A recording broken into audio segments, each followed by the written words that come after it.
Sebelum kita memulai video pembelajaran kali ini, alangkah lebih baiknya kita berdoa menurut agama dan keyakinan masing-masing, agar kalian juga lebih mudah memahami apa yang akan saya sampaikan.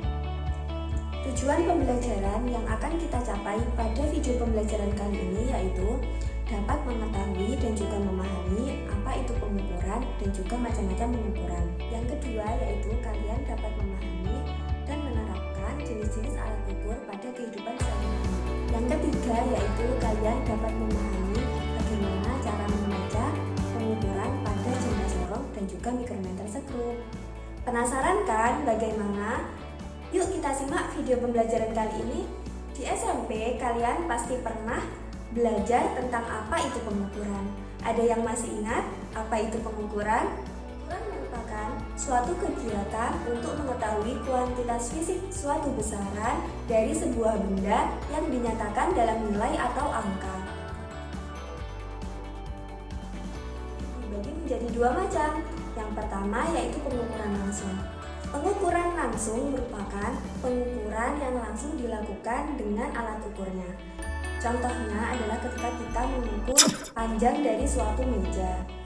Nah, untuk pengukuran yang kedua yaitu pengukuran tidak langsung. Pengukuran tidak langsung merupakan pengukuran yang dilakukan dengan mencari variabel-variabel lain terlebih dahulu. Kemudian kita lakukan perhitungan matematis untuk mendapatkan hasil akhir dari pengukurannya. Contohnya yaitu ketika kita mengukur volume dari suatu balok. Kita kan harus mencari panjang, lebar, dan tinggi dari balok tersebut terlebih dahulu. Kemudian kita lakukan perhitungan matematis untuk mendapatkan hasil akhirnya. Nah, dalam suatu pengukuran, kita harus menyesuaikan antara alat ukur dengan benda yang diukur. Misalnya, ketika kalian mengukur tinggi badan kalian. Nah, kalian akan menggunakan alat ukur seperti apa? Tidak mungkin kan kalian menggunakan alat ukur termometer. Ketika kalian mengukur tinggi badan kalian akan menggunakan alat ukur yaitu meteran. Nah, meteran ini merupakan salah satu jenis dari alat ukur panjang. Selain meteran, alat ukur panjang apa lagi sih yang kalian ketahui? Penggaris memiliki batas ketelitian 0,5 mm, di mana penggaris biasanya digunakan untuk mengukur panjang benda padat. Jangka sorong memiliki ketelitian 0,1 mm. Jangka sorong sendiri berfungsi untuk mengukur diameter dalam maupun diameter luar dari suatu benda. Jangka sorong juga digunakan untuk mengukur tebal suatu pelat dan kedalaman dari sebuah tabung. Selanjutnya yaitu mikrometer sekrup, di mana mikrometer sekrup ini memiliki ketelitian yang paling teliti daripada penggaris maupun jangka sorong. Nah, mikrometer sekrup sendiri memiliki ketelitian 0,01 mm. Mikrometer sekrup ini digunakan untuk mengukur benda-benda yang tipis. Contohnya seperti tebal dari kertas. Contohnya, ketika kalian ingin membeli 1 kg gula di warung, kira-kira penjual tersebut menggunakan alat ukur seperti apa ya? Ya, timbangan. Nah, selain timbangan, kira-kira alat ukur massa apa lagi yang kalian ketahui? Benar sekali. Ada neraca. Neraca sendiri memiliki beberapa jenis seperti neraca Ohaus, neraca lengan, dan lain sebagainya. Selanjutnya, ketika kalian ingin memasuki tempat-tempat umum, karena sekarang kondisinya sedang pandemi COVID-19, maka kalian akan terlebih dahulu dicek oleh petugas suhu tubuhnya. Petugas tersebut kira-kira menggunakan alat ukur seperti apa ya? Benar, termometer. Nah, termometer sendiri memiliki 4 skala, yaitu Reaumur, Fahrenheit, Celsius, dan juga Kelvin. Selanjutnya yaitu alat ukur kuat arus listrik. Alat ukur ini memiliki nama multimeter. Multimeter dapat digunakan untuk mengukur tegangan, hambatan, dan juga kuat arus listrik. Selanjutnya kita akan belajar bagaimana cara membaca jangka sorong. Pada jangka sorong memiliki 2 skala, yaitu skala utama dan juga skala non-minus. Mari kita lihat gambar di samping. Cara membaca skala utama kita lihat angka yang paling dekat dengan garis 0 pada skala Vernier. Karena pada gambar tersebut, yang paling dekat dengan 0 adalah 2,1 cm atau 21 mm, maka angka yang terbaca pada skala utama adalah 2,1 cm atau 21 mm. Kemudian kita lihat angka yang terletak pada skala Vernier. Cara membacanya yaitu kita lihat angka di skala Vernier yang lurus dengan skala utama. Nah, hasil pengukuran pada skala Vernier ini kita kalikan dengan ketelitian jangka sorong, yaitu 0,1 mm.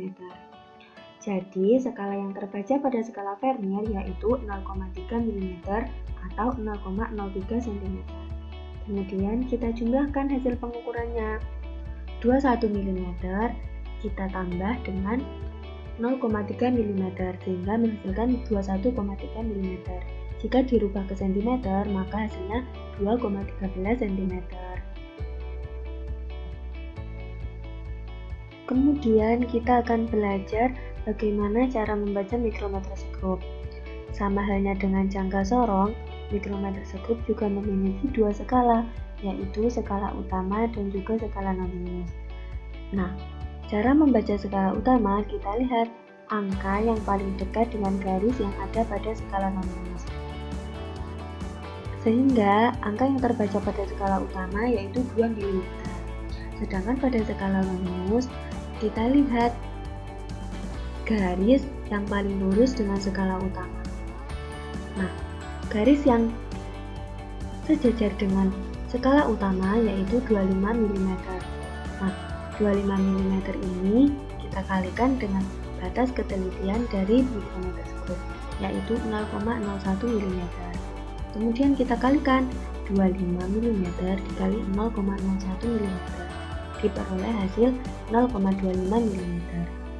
Selanjutnya kita jumlahkan skala utama dan skala minus, yaitu 2 mm ditambah 0,25 mm, hasilnya 2,25 mm.